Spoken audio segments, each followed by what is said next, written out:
Hello, everyone. Welcome back to another episode of Talking Toku, Boston and Bellingham's only podcast about Godzilla, Gamera, Ultraman, and all their kaiju friends. I'm not including the dinosaurs bit because it just sounded weird with the flow. It just messed everything up. I am your host, David. I'm Brian. And it's a big day, isn't it, Brian? Yeah, we're sort of. We're covering a classic today. We are. I mean, we're doing it a little late. Yeah, I honestly, we're doing it later than most people probably were because this had two different release dates, really. But we'll get into that. Because King Kong, the original King Kong, turned 90 this year. Technically, it turned 90 back in March because it premiered on March 7th, but it was given a wide release in theaters nationwide on April 7th, which was just 2 days ago. So we're covering it now for that. So also, weird coincidence, it turned 90 and it's also got a 90 on Metacritic. Well, you want to know another weird coincidence? Today, as of recording, 92 years ago was when the Empire State Building was completed. Huh. So that's why we're recording today for all these awesome coincidences. Yeah. This was actually planned. We're playing 4D chess. And it's not because we horribly mismanaged this show. Exactly. Don't. There's no mismanaging on the show whatsoever. It's not a thing. It's never been a thing. Never will be. So. Yep. We take this very seriously. Exactly. We really do. We try our best here. We're going to be celebrating King Kong. I'm really excited to talk about it. I know Brian is as well. But oh yeah. And I think we're going to be talking about its legacy as well because boy, does this movie have a pretty big legacy. As you could imagine. Can't really not talk about the legacy. Yeah, no, 100%. So, but we'll get to that because we have a little bit of news to start off, and unfortunately, it's all kind of bad news. So to start things off, another legend of tokusatsu has left us, and if you thought Jiro Dan's passing last week was a bummer, this one is even bigger. Sadao Iizuka passed away on March 24th at the age of 88 due to aspiration pneumonia. Iizuka worked as an optical compositing artist on tokusatsu productions from the beginning, all the way back in 1954 on Godzilla. What does that mean exactly, though? So all the beam effects that you see in kaiju films and tokusatsu media, those are like all animated, and Iizuka was the guy who did the animation on them. From Godzilla's atomic breath to King Ghidorah's gravity beams and Ultraman's specium ray. If there's a particular beam attack you like, chances are Iizuka is the one who designed and animated it. And despite him being, old, passing at 88, he was still hard at work. He did the specium effects in Shin Ultraman, which was released just last year. So he was still hard at work. I don't think he'd done much prior to that. Let me double check. But yeah, he was still going. Let's see. Oh, he did some stuff for Ultraman X, and that was back in 2015. So he was working here and there. Been doing stuff. Yeah. So yeah, that one is a pretty big loss. I mean, Godzilla's atomic breath is one of the most iconic aspects of the character, and this is the guy who created that, really. Oh yeah. So I mean, it's also kind of one of those things where it's like you don't think about it until like you don't really think about it at first. Like, people work on something as small as the atomic breath, and just like with that one person's input, it could have been entirely different or non-existent, or like couldn't have been as good as it was. Mm-hmm. And yeah, it's just crazy to think about. Like, you have all these small moving pieces and these huge productions. Yeah. And it just, it sucks. Yeah. Yeah, it's a damn shame. I mean, I'm just going to quickly run down. Well, I mean, most of the stuff he wasn't credited on, but thankfully we have other sources to confirm that he was on it. Godzilla Raids Again, Half Human, Rodan, The Mysterians, The H-Man, Varan, Three Treasures, Battle in Outer Space, Secret of the Telegian, Human Vapor, Mothra, Gorath, King Kong vs. Godzilla, Matango, Atragon, Mothra vs. Godzilla, and that's not even half the list. So I could literally keep going for another minute or two. That's just how much this guy has worked on. So it's really, really a damn shame. Damn. Yeah, it's a shame. Yeah, the last Godzilla thing he worked on was Godzilla Final Wars. So all the beam effects in that he did. Oh, my favorite movie. Your favorite movie of all time. My favorite movie of all time. But yeah, rest in peace, Sadao Iizuka. It's a damn shame. Mm-hmm.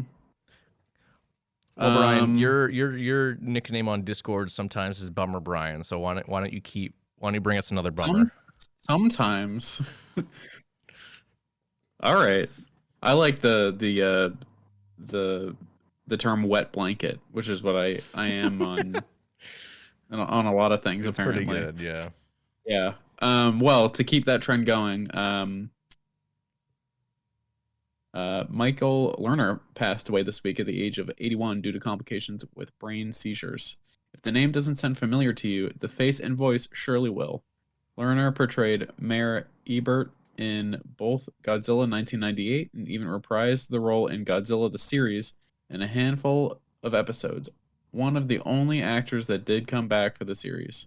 Obviously, Lerner was known for other roles as well, most notably in the Coen brothers' Barton Fink, having been nominated for an Academy Award for Best Supporting Actor as Jack Lipnick. Ebert was one of the more entertaining characters in Godzilla, and with the 25th anniversary of that film coming up in the next few months, I'm sure we'll cover it here on the show and talk more about Lerner. Yeah, we got to talk about Godzilla 98 because I feel like, yeah, I mean, not take away from the loss, but yeah, we got to talk about that movie. Yeah, no, we will. Yeah, that is a bummer though. Yeah, that sucks. Yeah, and we'll definitely talk about him because he is that character is a lot of fun. I think it's because of his performance, like his delivery of the "you don't know for sure" line, like is really stuck in my head as one of the more memorable bits of that film. And yeah, he's a lot of fun, and it was really cool to see him in Godzilla the series. I think he was only in the series for like 3 episodes, so it wasn't like a big role, not like Malcolm Danare who played Kraven in the film, and then he reprised the role in the series, and Kraven's like a main character in the series. But no, the fact that he went ahead and reprised the role is really, really cool. You know, I don't know if that means he was like a fan or whatever, but it was nice to hear him back again. And it sucks that he's gone now. It's pretty sick that he went back for the animated series, though. Yeah. I mean, like, obviously you have to have enjoyed playing the character if you say yes. I want to say the only other than him and Malcolm Danare, the only other actor who came back was what's his name? Yeah, Kevin Dunn as Major Hicks. He was the only other one who came back for it. Gotcha. But yeah, so that kind of sucks too. I mean, obviously it wasn't as big a part of the history of tokusatsu and kaiju as Iizuka, but still a memorable part for sure. And he will be missed. Probably not as much by tokusatsu fans as fans of his other work, but it's still definitely worth mentioning. Mm-hmm. So rest in peace, Michael Lerner. Rest in peace. But hey, on to some good news now. And I know that, Brian, don't worry about these. These were very much last minute additions. Oh, I know about the last one. I saw it on Instagram. All right, cool. Thanks to Kaiju United, actually. Oh, very good. Well, first things first, we don't have any official word yet, but AMC has listed Shin Kamen Rider for a May 31st release. No showtimes as of yet. It's just on their website. It's listed with the release date. So it will probably be, I don't know if it's going to be a Fathom Events kind of thing, or it'll be more of an actual limited theatrical run. Hopefully it'll be more of a limited theatrical run. That way there's more than just one chance to see the film. That would be really nice. I don't know. I have a feeling it's probably not going to be that. Well, I don't know. We'll see. I mean, Toei. I don't know. They're. We'll see how things go. It's too early to say. I don't know, but all right. Regardless, I'm pumped. I was really kind of concerned when we were going to get to see this movie, or even if we were going to get to see this movie. But the fact that it's coming, 3 months after it came out in Japan, that's really awesome. I that gives me hope for other things moving forward. We got that Godzilla movie coming out at the end of the year. Hopefully, we won't have to wait all that long to see that here in the States. I don't know, but we'll see. But Shin Kamen Rider, very, very, very likely May 31st. Yeah, I'm excited for it. I saw the the trailer for it. Yeah, I know. I mean, we've talked about the trailer on here before, and we both adored it. Oh yeah. We should probably watch more of the original series, Brian. Yeah, we really should. I've been a good idea. I had family visits. Yeah, no, I know. And to be fair, we haven't made any effort to watch any more of it. Probably not since Decker finished up, which was months ago. So no, yeah, we should probably do that. Yeah, we should figure something out soon. But whatever, that'll be for a future. Maybe not this week, but next week we'll see. All right, bring us home, Brian. Bring us some real cool news. I know that Big Mood is coming out, it's finally releasing by our dear friend and friend of the show. I'm blanking on names right now. Wow, Jared. I'm so sorry, Jared. That's right. There's so many J names. This is true. There's so many. There are a lot of J names, but yeah. And at my work, I work with 3 J's. Oh, very good. Yeah. But yeah, they'll get bunched up in my head. Yeah, Jared dropped a teaser trailer for Big Mood today. It looks really, really great. I mean, it's really just a shot of the monster, which, to be fair, looks phenomenal. Yeah, it does. And no release date, unfortunately, that I saw. Maybe it was in the description. I didn't see, but wasn't in the trailer. But it looks phenomenal, and I'm really excited to see it. Maybe once that comes out, we'll get him back on. I don't know. We'll find out. It'd be cool to have him back on. Someone else returning as a guest other than Jacob. Yeah. Yeah, it's exciting. We need more smaller productions and stuff, and fan films and whatnot. Yeah. So I'm excited about that. Yeah. All right. But that kind of wraps up the news. Yeah. A lot of bummers, but also some good stuff. Yeah. I want to say there was something going on Reddit or Twitter that I wanted to call out, but now I can't. I'm blanking on what it was. So I guess the Godzilla fandom is safe from our scrutiny today. All right. So okay. Can't really say that I miss r/Godzilla because every time I go to look for a story, I just get depressed, bored, and annoyed. Yeah. It's the same phenomena that happens whenever I go look on Twitter. Or whenever I used to go look on Twitter. I don't have Twitter anymore, and I haven't for a while. But yeah. I don't know. But yeah, if you don't have anything, then we can move on to our main topic of discussion here today. Our main topic: a large monkey, a big gorilla. Yes, and also some. Is he really a gorilla though? Yeah. Well, he looks like a gorilla.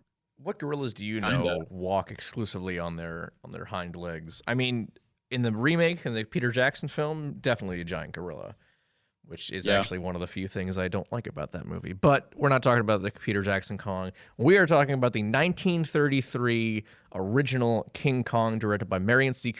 and Ernest Schoedsack. Yes. And Brian, I'm gonna hit you with some info that you'll probably be shocked about. Oh yeah. This is the first time I've ever actually seen this movie all the way through.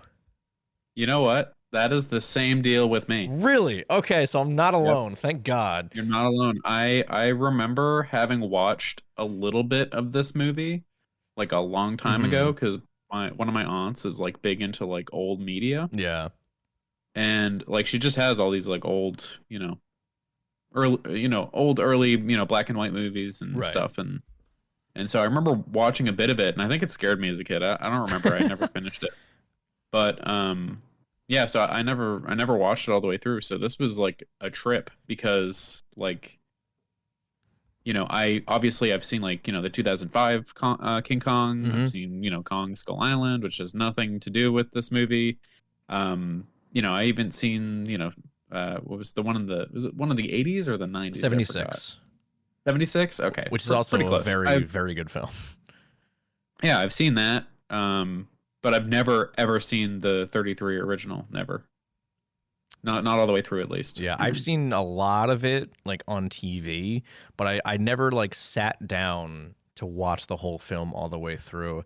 And I'm really I'm really now annoyed with myself for never having done so, because boy, this movie rocks. Like Yeah, 100%.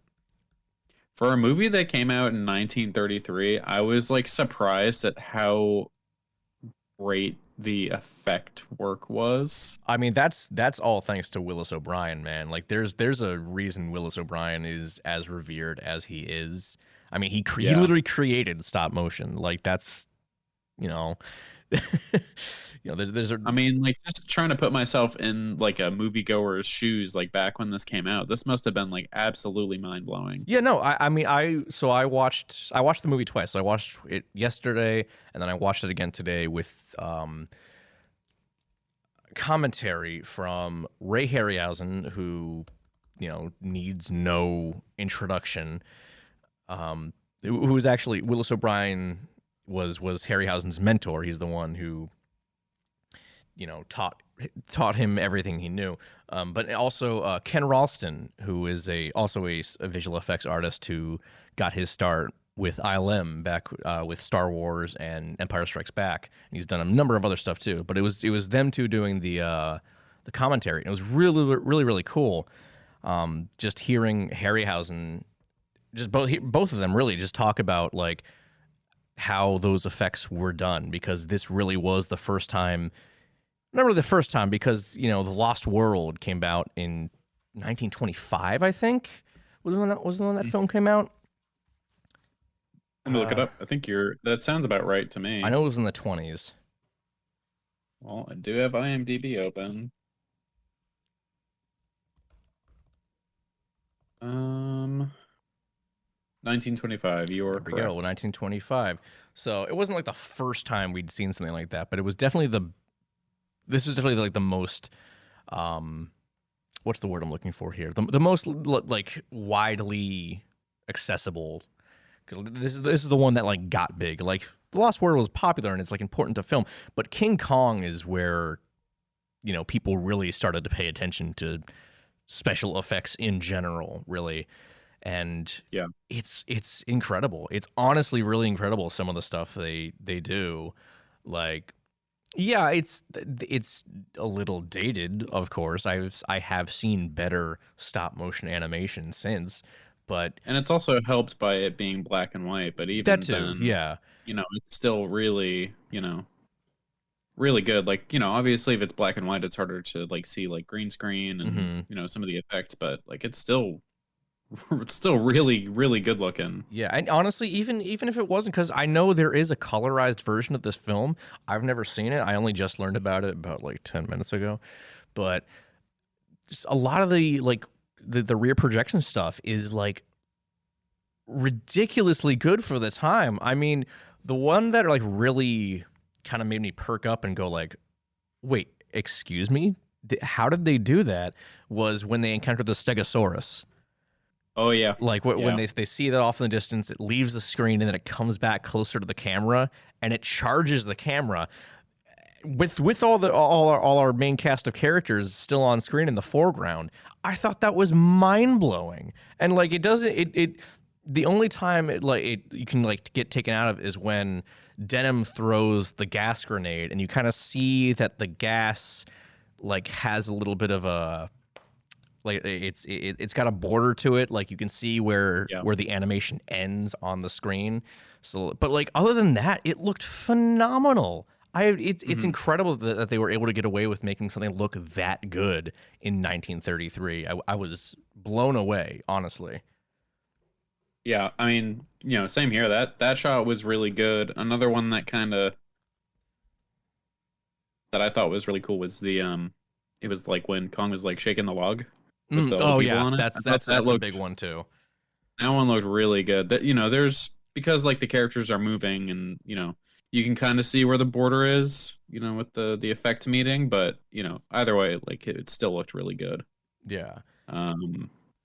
Also, just gonna mention, we're not gonna talk about the story because the story of King Kong. It's a movie from 90 years ago that's been remade twice.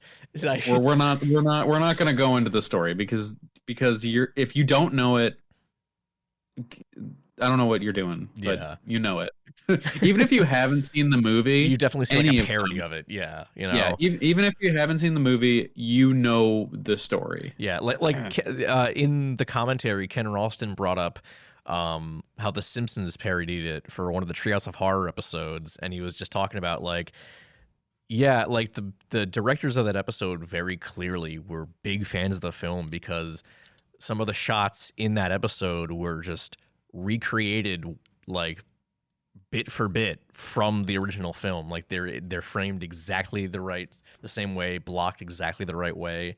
So it's if you have never seen any Kong movie, you've seen something related to Kong that will, and even then, even if you've never seen it, it's like this film is just so ingrained in pop culture that it's impossible not to know the story. It's like going back to Ken Ralston, Empire Strikes Back. It's like Luke's Vader being Luke's father. Like that's just a thing people know, just intrinsically. Yeah. You can't avoid something like that. Oh yes. So Brian, I know you really want to talk about the racism in the movie. I don't really want to talk about it. So excited to talk about the racism in the movie. It's just something really kind of funny going back and watching it. I mean, it's not funny because like it's fucked up and as a modern viewer going back and watching it, it's kind of the same thing as like watching some of the old Disney like animated flicks. Like there's some very obvious like, oh shit, this was a different time. Yeah, it's very much a product of its time, which is unfortunate, but people all the time are like, oh, this movie's racist, it's the worst thing imaginable, I never want to hear about it ever again. No, shut the fuck up for one. Just accept that was how that was considered okay back then.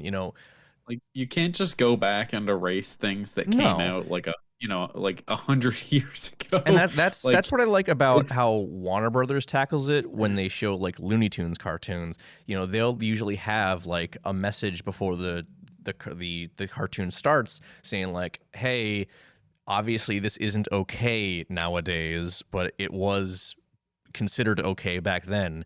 Just a heads up, you're gonna see some kind of offensive stuff. And I think that's fine. And honestly, I think it's fine too. I don't think it's worth removing, landmark films from history just because it's got, because it was made in a different time. Like if we did that for everything, we'd have nothing. We'd have nothing. Like so, social norms change over time. It's just how humanity is. Mm-hmm. And like,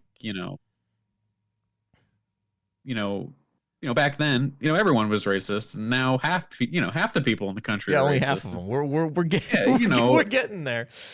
We're getting there, but you can't just do that for everything. You just have to accept that that's how it was and move on. Yeah, and even then, like I don't think this is all that bad compared to other stuff. There are definitely like some like there are definitely some lines where just like, oh, that's very racist, but like it's nowhere near like a lot of early movies that I don't think, mainly because people, I guess, like it wasn't. I don't know.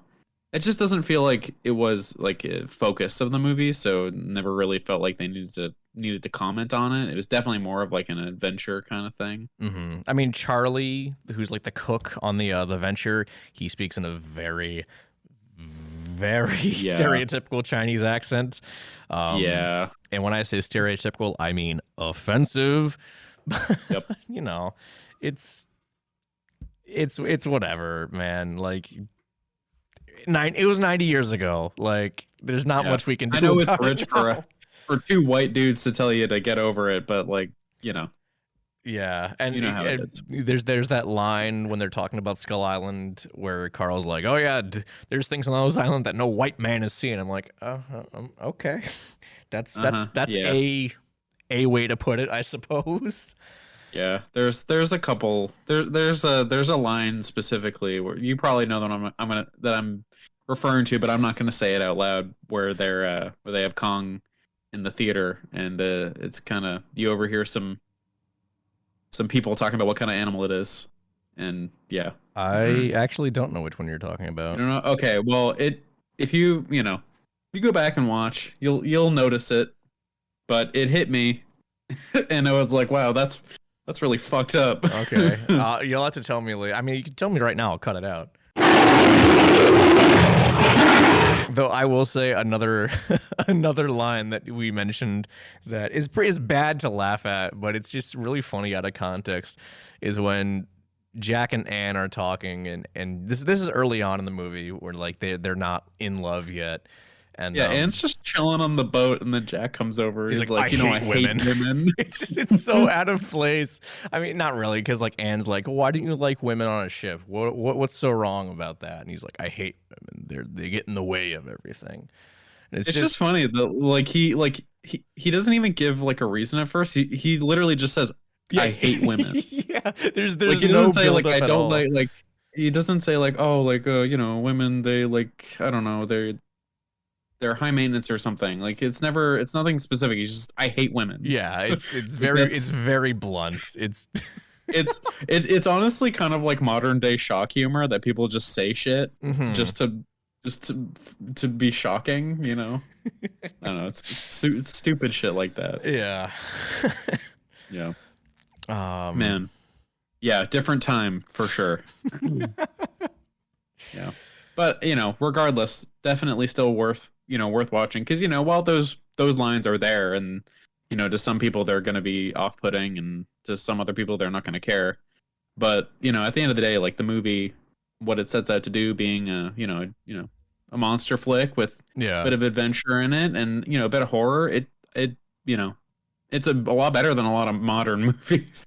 Oh, for sure. And it really Mm-hmm. does ride that line of like horror and adventure film very, very well.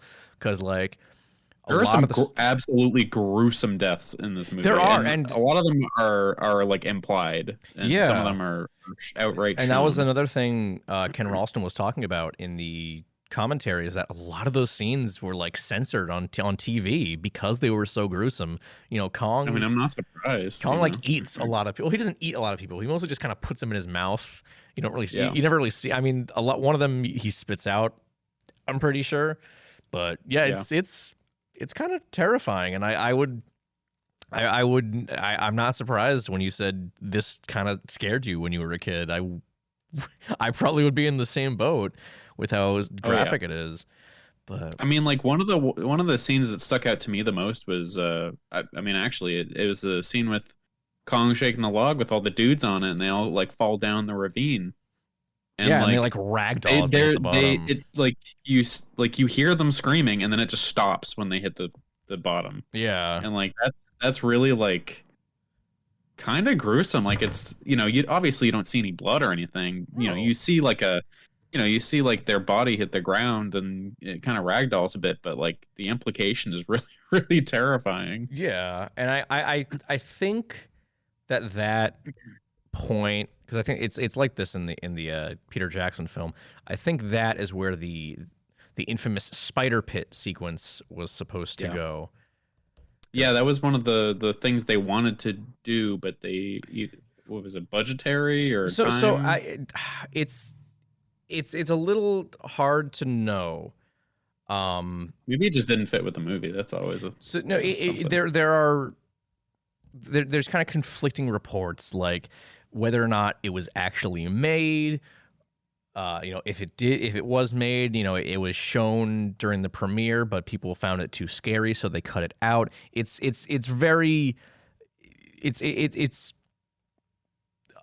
undecided whether or not the footage actually exists or not. I mean, there's obviously, it's in the novelization of the film, and the original screenplay. There's concept art of it, but there are production stills as well of some of the stuff they made for it. Like they did make a puppet for it, but it's unclear whether or not they were actually filmed.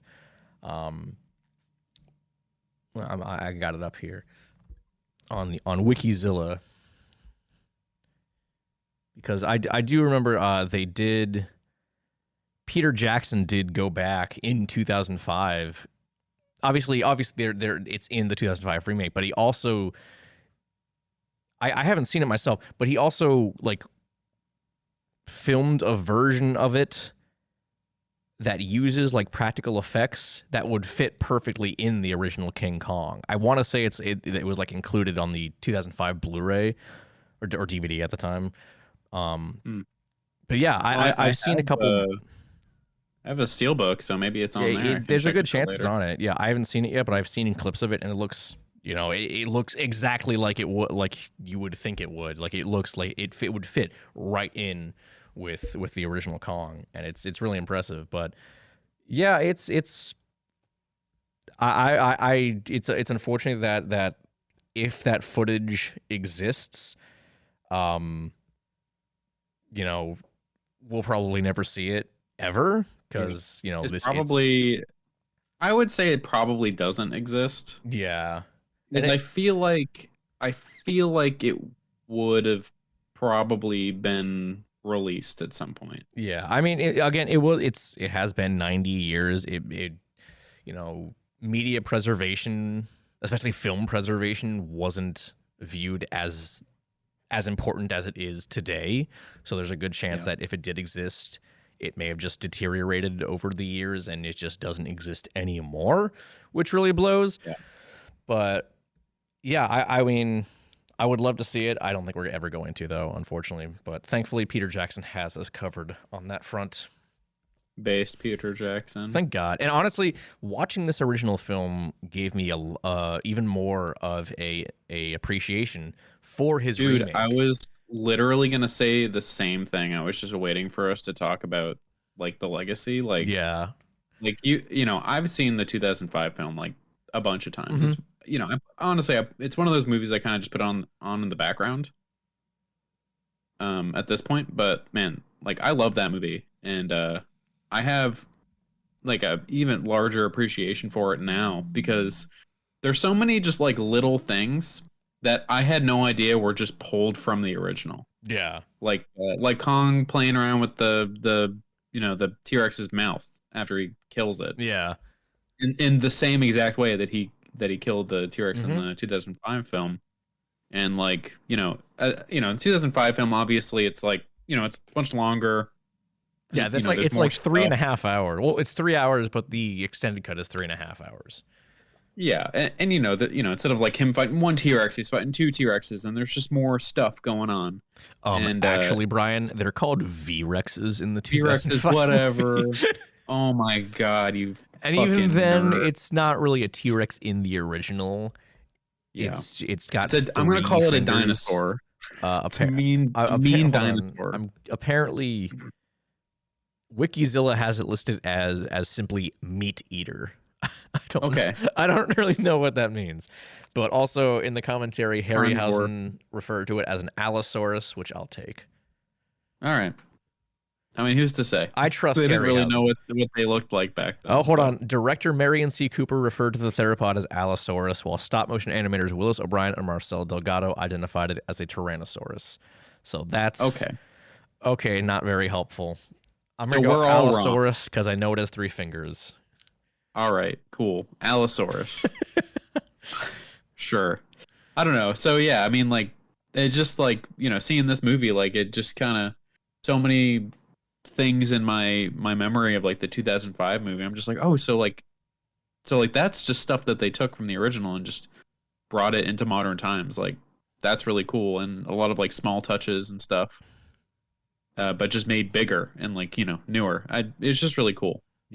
Going back and I don't know. I guess it was really gratifying going and watching the original and just noticing all those things. So I'm kind of happy I actually waited this long to watch the original. Yeah, I will say like with the benefit of, I guess, I don't know if hindsight would be the right thing, but I also don't know if foresight would be the right word. Anyways, I do think now, having watched the original, I think Peter Jackson's Kong is like the gold standard for what a remake should be, because it is the exact same story, but with enough added in to make it an entirely new and also still phenomenal experience all the way through, because they're both fantastic films. I love the 2005s. You love the 2005, but this movie's also obviously fantastic. It wouldn't have gotten remade in the first place. It wasn't as good as it is. But yeah, I have so much more appreciation for Peter Jackson's Kong now, knowing like how true he stayed to the original vision of this film. Yeah. I mean, it just seems like Peter Jackson, he just took a lot of the elements from the original, and then he, whatever didn't fit into his vision, he didn't go with, which is basically not a lot. I don't think there's anything really he cut out, honestly. Yeah, I mean, aside from the racism. But then he just took, he took parts of the movie and he just extended them and made them bigger, and it feels like if the creators either of the original, if they were alive now and they wanted to make a movie, the same movie like King Kong, and they had all the modern tech to do so, they probably would have made the 2005 King Kong. I would actually really, I would have loved to. I'm sure it. Well, actually, I don't know when Willis O'Brien passed. I need to see that. When did he die? Check. I've got a. Okay, he died in 1962. Never mind. Oh. Never mind. Well, he was also born in 1886, so he wouldn't have been able to see it anyways. Oh, he's old. Yeah. He was old. Yeah, so... But Harryhausen, I'm sure, saw it, because the commentary I was listening to, it was recorded, like, I think as they were making it, because they kept referring to it as, like, something that was coming out soon. Like, they were like, oh, yeah, maybe Peter Jackson's doing that with his version. So it was like in development when they recorded that commentary, which is kind of weird to hear about, because like, that movie's been out for almost 20 years now, which is scary to think about. What King Kong 2005? Yeah. Yeah. Oh yeah. But yeah, I hate that. It kind of dawned on me like how old things are now when like the Evil Dead remake turned 10. Oh yeah, it's and I was like, oh my god, I remember seeing the trailers for that movie. It's not good. We're getting old, Brian. Yeah, I remember I saw the 2005 King Kong in theaters with my dad. I also saw it in theaters, and here we are. My sister went with me, and she hated everything that had bugs in it. Well, that's a not good movie to go to then. So she probably ended up leaving. I don't remember. Maybe. One other thing I wanted to mention. Wow, Ann Darrow screams a lot in this movie. Well, I mean, yeah, Fay Wray is like considered the original scream queen because of this movie. Like I used to make the joke that Ann Darrow in the 2005 movie, all she did was fucking scream, but I had no idea that it was. It was just true to the original, Ryan. Yeah, that's all it was just like the original. Also, oh god, one sec. Faye Ray and Naomi Watts look really similar. They do. I'm almost positive that Peter Jackson cast her because of that exact thing. Like, I would not be surprised if that was the case. Also, another thing that I now appreciate a lot about the 2005 movie is the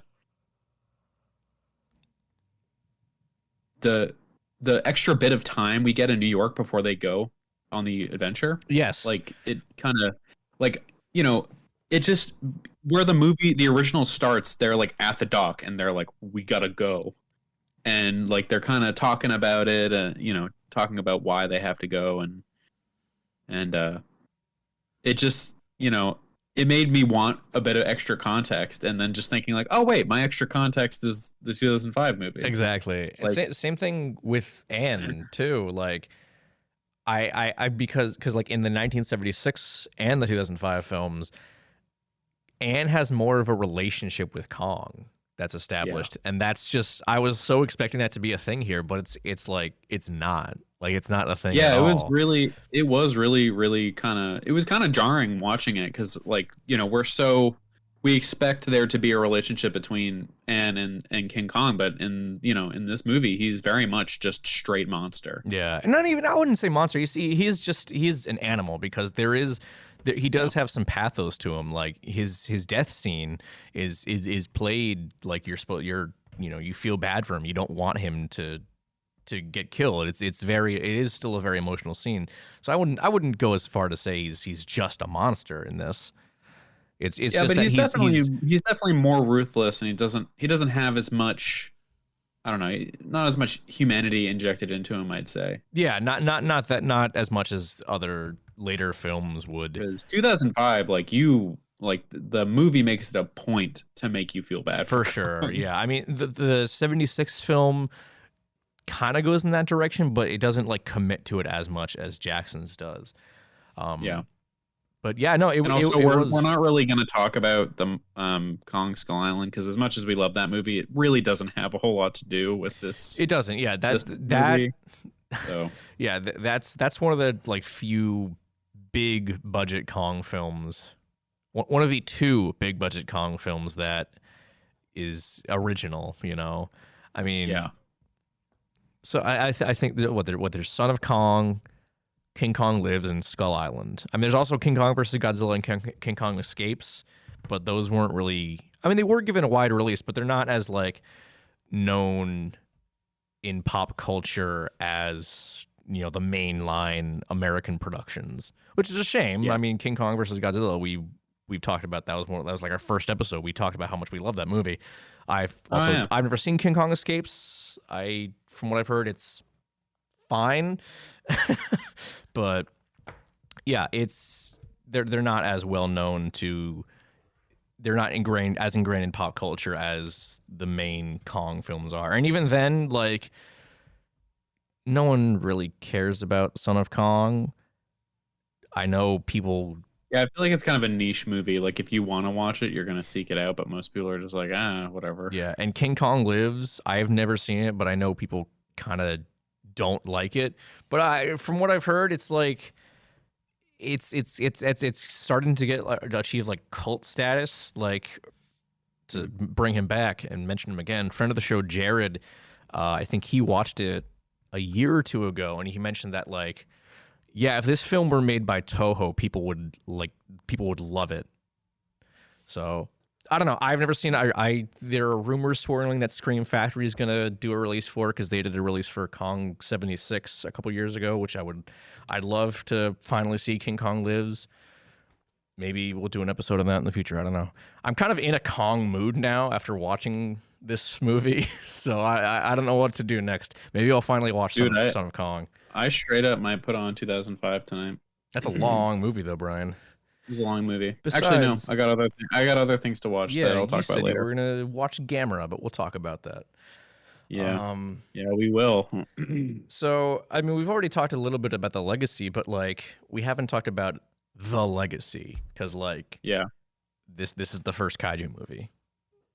Yeah, like, I mean, again, like everybody knows who King Kong is. Like, literally up there with Godzilla in terms of being just so like incredibly iconic. Yeah, like we would not And have Godzilla if not for yeah, this film. yeah, like I don't know, King Kong probably the first kaiju movie as we know them. Yeah. I Um, mean, people, people, specifically Godzilla fans and shitty Godzilla fans will say like, oh, the first giant monster movie was actually The Lost World because that had big dinosaurs in it, so that was technically the first kaiju movie, not King Kong. King Kong sucks, actually. Godzilla's way better, et cetera, et cetera, et cetera. Shut up, for one. And two, I can't believe I'm going to say this, those are dinosaurs, not kaiju.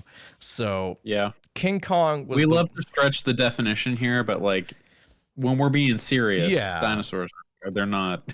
No, Well, like that's King ridiculous. Kong is like the first legitimately monster, giant monster movie, because yes, it's a familiar, creature. It's an ape, but it's not specifically a gorilla. It's an upright ape, giant ape. That's not. Yeah. It's different from just a giant animal, like something like them, which we are probably going to be covering very soon. They're giant ants, but Kong is, he's Kong. He's just he's not easily identifiable as any specific animal, which Yeah. I think that is what really kind of made this film as big as it is, because it wasn't just an animal. It was something not totally identifiable, is what I'm kind of trying to get at, I think.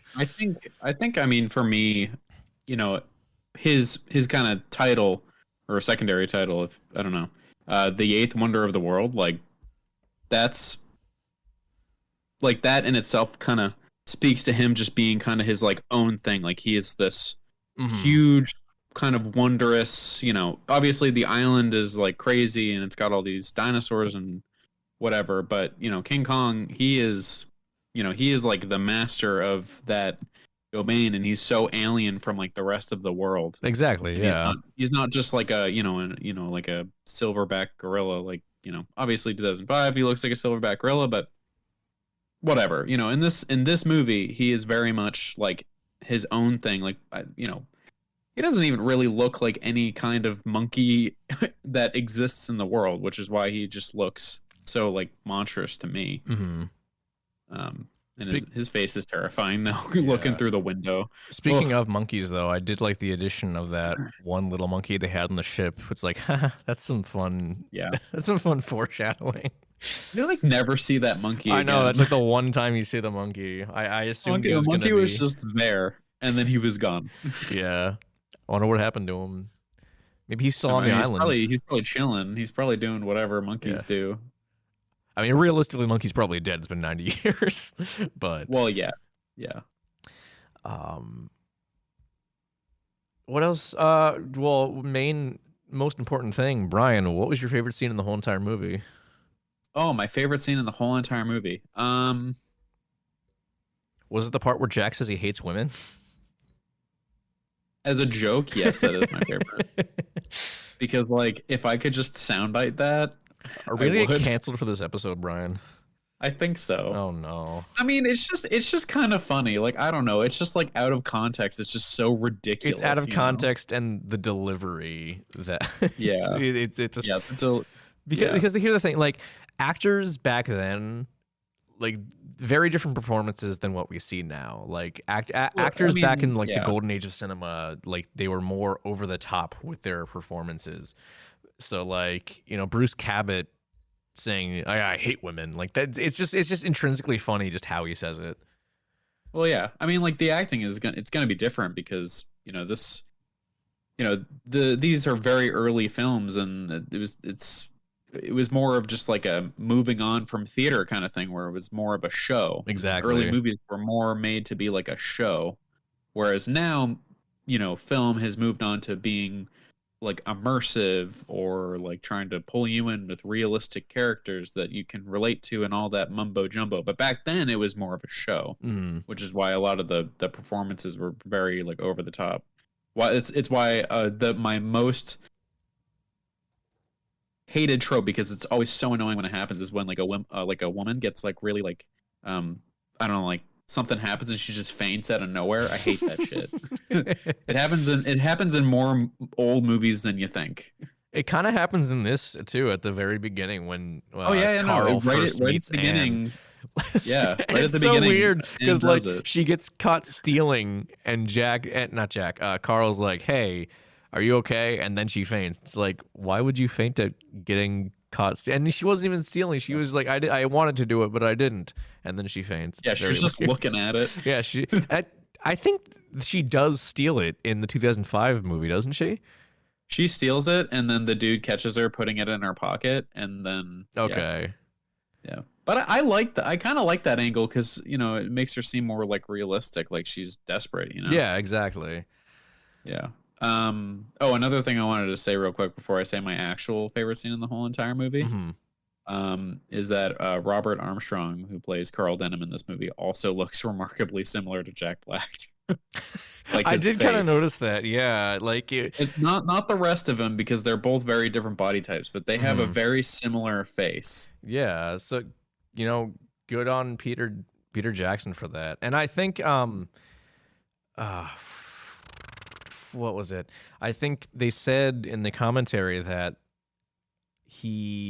Robert Armstrong, I can't remember if it was one of the directors, like he looks like. I think it was Merian C. Cooper, like they looked similar and that's why they cast him, because I guess Denham was like kind of a sort of a self, not really a self-insert, but like he was based on Merian C. Cooper because he was a very big showman like Carl Denham.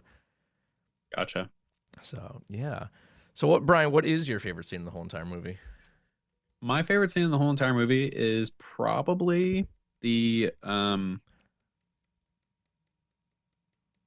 probably the scene where Kong breaks through the big wall, and like they're all trying to stop him, and he breaks through it. I really like that effect, and just seeing everyone run around and just like Kong like yeeting parts of like huts at people, Yeah, and stepping on people and stepping up, and the probably one of the most like horrific deaths is he just steps on people in mud. Yeah, That was pretty terrifying. Mm-hmm. And it was really well done too. Yeah, it was a really. I mean, that whole scene was like very, very intense and well done, and yeah, I really liked it. I love them running around the forest, but yeah, it was a good. I guess it was a good payoff to like them finally escaping, and it's like the final, run out of there. Yeah. My favorite scene in the whole entire movie, without a doubt, is Kong destroying the train. Oh my god, I completely forgot about that. That is like some of the, I think is probably the best effects in the film, because there's so much. There's the one shot, it's like the wide shot of him. It's the building on the one side, you got Kong in the middle, and you got the rails on his other side, and you see like people running in the foreground. You see like stop motion figures climbing out of the train and running away. There's so much going on in that scene. It's incredible that it works as well as it does. Like, just from a filmmaking's perspective, that whole entire scene is just like magic. Like it is the definition of movie magic to me. It's so good. I honestly, like I'm disappointed in myself because I remember watching that scene and saying out loud to myself, there are so many effects going on right now in this 1930s movie that it was like mind-blowing to me. Yeah, no, that is also up ridiculous. there for sure. Yeah, no, that was really good. Holy shit, this whole movie is just, it's so good, man. I can't wait to like, there's not many movies that I immediately want to go back and rewatch, and this is one of the couple that have made me want to just immediately jump back in and give it another watch. Yeah, it's weird because like I said, I watched it again today with the commentary.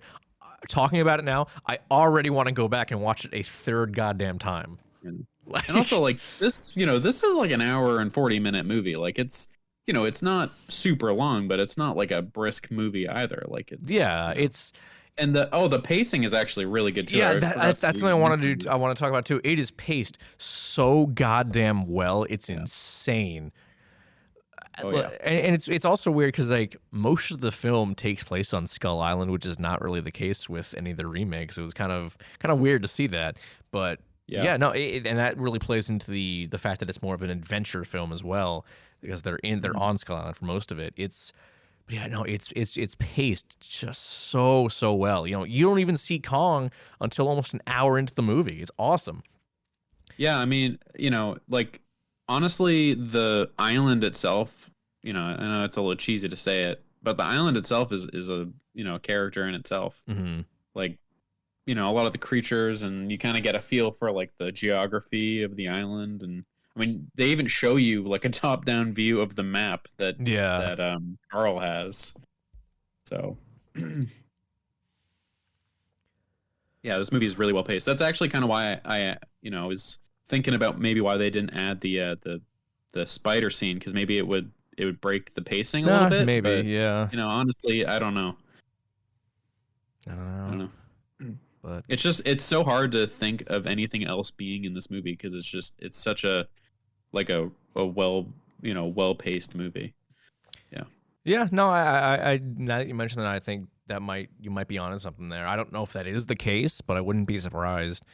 I mean, it's hard But to say because we don't know what the original vision of that that scene was. Let's go dig up Merian C. Cooper's grave and resurrect him and be like, hey, we have a podcast. We need to ask you some questions. Yeah.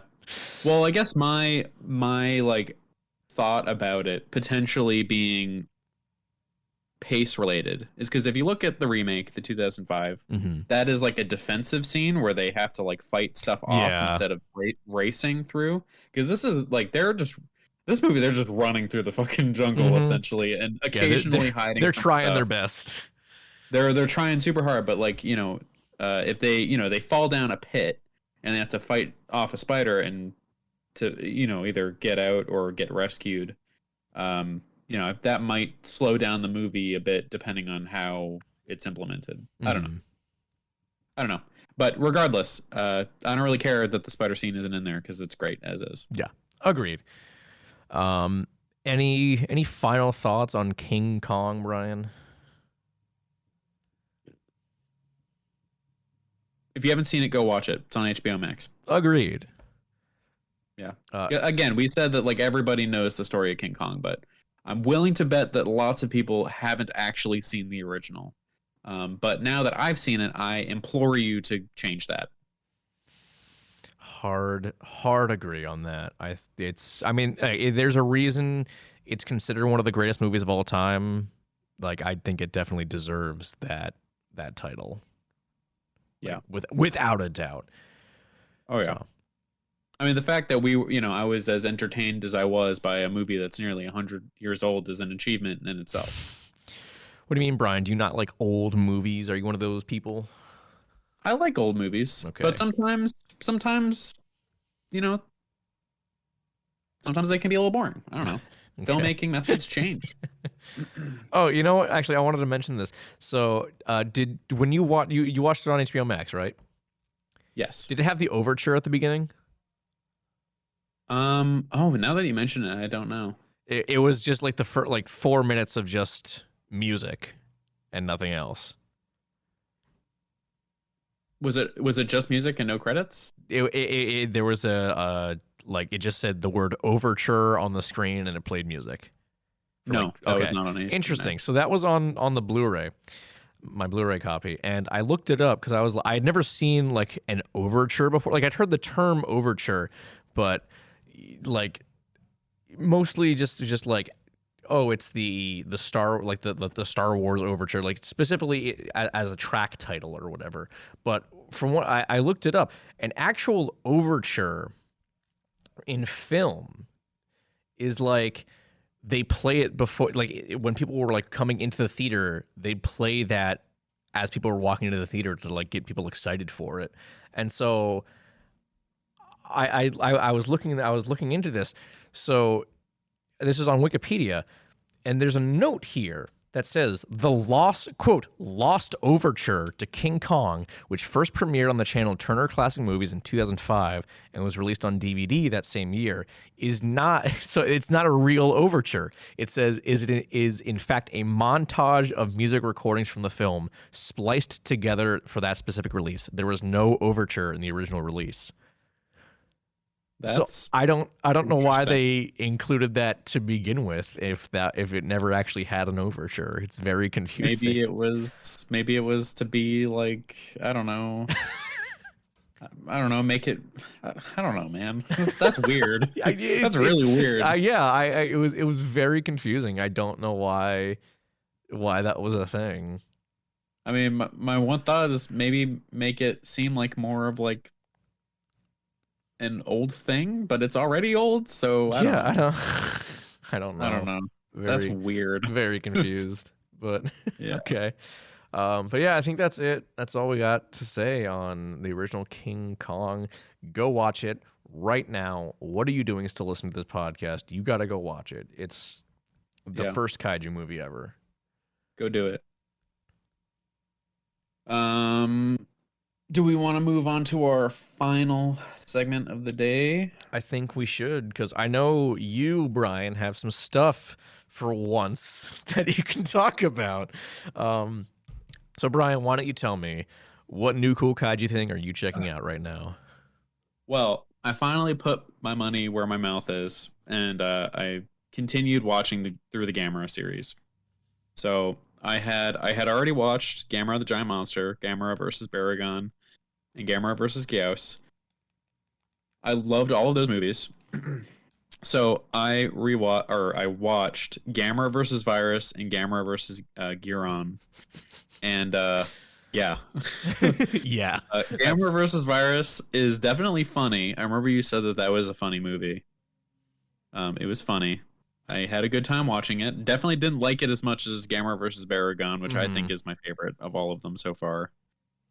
But wow, Gamera versus Giron was really boring. It's rough. I wish I had the same thoughts about it that a lot of other people do, but like I thought it had a lot of ideas that could have been made to be more entertaining, but it just kind of fell flat and was just kind of lame. And I think a lot of that had to do with the villains and the main characters. I thought the kids were nowhere near as entertaining as the ones from Gamera versus Virus. And I thought that the villain ladies were just kind of lame. I don't know. But Brian, Giron himself was cool. I like his design. I like his stupid knife head thing. But honestly, I was kind of disappointed with him because he was just kind of there. Like, it didn't really seem like really it just seemed do like all he was that much. He kind of just seemed like he was like natural wildlife to the planet. Yeah, despite them claiming that, oh yes, he's under our control. He's our guard dog. Yeah. I liked the idea of like a planet that's like complete opposite to Earth, where we just can't see it because the sun's in the way. I thought that was a really cool idea. But yeah, there was just a lot that I just didn't really. I don't know. It just didn't do it for me. It was just boring. But now I'm done with those. So now I'm on to Gamera versus Jiger, Gamera versus Zigra, and Gamera Gamera Super Monster. And you've told me that they are all pretty bad. So. No. Jiger's pretty solid. Jiger's solid? Okay. Jiger's it's I don't know if I'd put it on the same level as Gamera versus Gyaos. It's better than the original Gamera, I think. It's between Giant Monster and Gamera versus Gyaos in terms of quality. Okay. All right. Well, that makes me feel a little bit better about watching it. Yeah. But then Zigra and Super Monster are garbage, so yeah. But well, thankfully I'll be done with it soon. I'm kind of going like 2 movies, every 1 or 2 days. But yeah, I'm definitely wanting to get through it before the series comes out. Yeah, because I want to watch the series and have the full context. Well, don't forget you have. I don't know if you're planning on rewatching the Kaneko trilogy, but you also have Gamera the Brave as well. Yeah. to watch. No, I think I'm gonna watch all of them. Good, good, good, good, good. All right. Yeah. What am I checking out? I had something in mind. Shit. Well, I could talk about two different things. I finished my Transformers run through. I rewatched Bumblebee, and it was delightful. Legitimately great film. Can't wait for Rise of the Beasts. That's my rundown. But more importantly, more the cooler thing, the I can officially call myself a true gamer. I have played and completed the original version of Resident Evil 4. And yes, there's kaiju in that because you got Del Lago. He's a big salamander. Yep. He's a kaiju. He is a big I'm salamander. calling it. It's funny. I was watching our mutual friend Keegan, not friend of the show, just real life friend. I was watching him live stream the remake, Mm-hmm. and he got to the fight with what's his name? Del Lago. Del Lago, yeah. Del Lago, and Keegan just started saying, "Oh, it's a giant fish. Oh wait, no, it's a giant lizard. Oh no, it's a giant salamander." And he just like he was trying to figure out what it was because it just looks so bizarre. I mean, I saw to me right off the bat it looked like one of the Japanese giant salamanders. Yeah. Granted, it takes place in Spain. Europe, Spain, so not really a Japanese giant salamander, but it's okay. It's a mutant anyways, whatever. But anyways, Resident Evil 4, 100%, just like King Kong, actually, definitely worth the praise it gets. Very much one of the greatest games ever made, I think. Yeah. For all my issues with the final act of that game, it is definitely one of the best games. See, honestly, I didn't really have many issues with the final act. I'm actually kind of curious as to what your issues were, Brian. I just thought that the enemy types in the final kind of end of the finale essentially. Sorry, Yeah. I just thought that they were kind of annoying. Like you had dudes with guns, and I hate that. I don't know. I mean, they didn't seem all that. They didn't really bother me. The only one that really annoyed me was the minigun guy, and that was only because he had like so much health. It was really annoying to actually put him down. Yeah, I mean, it could just be because I'm bad, but I just personally don't really like when Resident Evil has you go up against dudes with guns. That's fair. I say that even though I do actually kind of like Resident Evil 5, despite all the guys with guns. But I think that has more to do with it being co-op. What a hypocrite, Brian. Tisk tisk. Yeah. I think I just really don't like the island setting. But honestly, it might come down to just personal, I mean, I know for a fact it does. It comes down to personal preference. I really love the setting of the village and the church and the castle. I think all of those are like super iconic. And then I get to the island and it's just kind of like, whatever. I will say the Verdugo, the Salazar's little minions, some of the coolest creature designs I've ever seen. And also before the Salazar boss fight, when what is it like the Mother Plaga or whatever it's called when it fuses with Salazar and the Verdugo. I really like just how confused the remaining Verdugo looks as it's grabbed. It's just really funny to me. Yeah, he looks like he doesn't know what's going on and he just like yells. It's very funny. Also, kind of off topic. If you think about it, there is a giant mech in this. Oh, that's true. 100%. It's Mecha Salazar. Very true. I forgot about that. Can I just tell you my reaction to playing the game for the first time and having that happen? I was like screaming at my computer. I was like, what the fuck is going on right now? Why is this giant concrete guy chasing after me? Brian, I walked into the room, just looked at that, and I'm like, I know what's going to happen here. Yeah, I'm not happy. You've seen the Indie Mass video. I don't think I have. I actually don't think I have. Like you should go watch it. I probably should now that I have the context for it. But yeah, I walked into that room, saw that thing, and I'm like, well, may as well accept my fate. Yeah. But that's some good shit right there. yeah, for sure.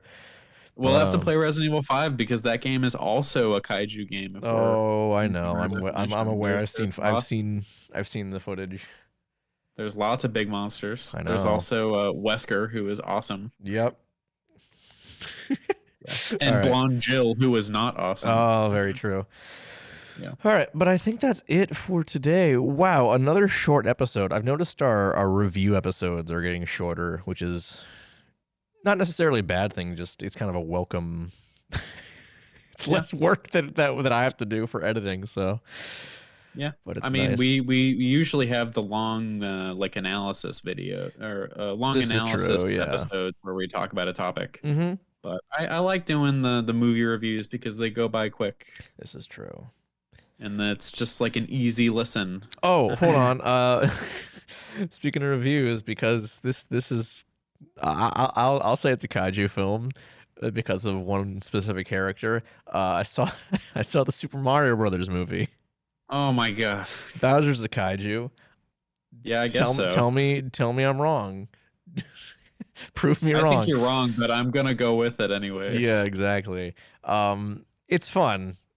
And if you were really expecting like cinematic gold from the Super Mario Brothers movie from fucking Illumination, you're insane, and I don't know why you would think that. But taken as is, it's a fun time. It's fun. It's the Mario movie. I enjoyed it as much as I was expecting to, and that's really all you can say. I did see a bunch of people put out like pretty good reviews, and people going like, I don't understand like why people hate this so much. It's not good, but it's not like it's not egregiously worst. bad. It's like good fun, you know. I saw one of those like crazy fucking right winger movie review channels say it was like it's the only bad Illumination film, and I'm like, are you sure about that? Why? Because it's colorful? I don't know. I don't know what her reasoning was. It was just really, really dumb. Like, it's because right wingers, they hate everything. This is true. That is fun and colorful. But also, and not racist. Well, the thing is, the movie's woke, Brian. Don't you know? Peach is like a girl boss. It's woke. Oh yeah, whatever. Okay. Woke garbage. SMH. See, this is why I don't like Twitter. I just like to laugh at the shit, man. But I don't have to see that dumb shit anymore. And yeah, that's why you have me as your friend to tell you all this shit. Yeah, you're essentially the Twitter mouthpiece for me. Yeah, you're welcome. Aren't you so happy to have me? No. Okay. All right, I think that's gonna be it for the show tonight, everyone. Feel free to go follow us on Facebook, Twitter, YouTube, Instagram at Talking Toku. Go check out the Kaiju United Facebook page and Discord server and more, and most importantly, the website. What's going on there today? There is an interview with Lee Tongkam, who directed The Lake, which we should probably get on covering on this show, and a indie comic spotlight on Colossal Conqueror, which I haven't looked into yet, but judging by the cover and the artwork I've seen, it looks really, really cool. So I'm going to probably read that later tonight. But yeah, go check that out. No Croissant is back now, by the way. The host, Chris Condi, Chicken Man himself, he was in Japan for a little bit, but it should be back, I think. I think he put up the newest episode. I don't know. I'll have to double check, but yeah. We talked about the marketing for the film, including all the Taco Bell stuff. So keep a lookout for that. Taco Bell. I think Taco Bell's so good. I think we one of our ideas for an episode was just to like get some Taco Bell and talk about it or something. I don't know. But, that's a good idea. Taco Bell rocks. Well, I know Chris was like looking on eBay for like, because like when the movie came out and with the Taco Bell stuff, there was like prizes you could win if you like got like a winning ticket or something. So he was like looking online for like winning tickets to see if like you could still go to Taco Bell now 25 years later and redeem the prizes. I don't think he found anything though, unfortunately. It would be pretty funny if you could.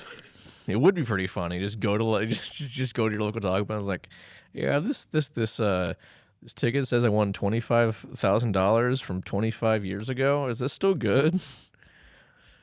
I don't know if that was one of the prizes. I'm just making that up, but The minimum wage Taco Bell worker is just like, yes, absolutely. He hands you the cash register.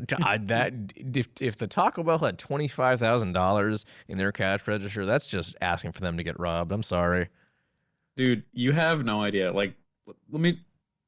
We're gonna wrap up because I gotta go to the bathroom. Okay. But the Taco Bell here in Bellingham, every time I drive by it, the line is always like going out. Like, damn. Okay, it's at least like 20 cars long. shit. Must be a Not damn 20. good Taco Bell. It feels like 20. It's more like it's more like 10. But as soon as one leaves, another one comes Right. back. Well, here's the thing. I saw this. My theory is that it's all DoorDash drivers. There's a good chance of that.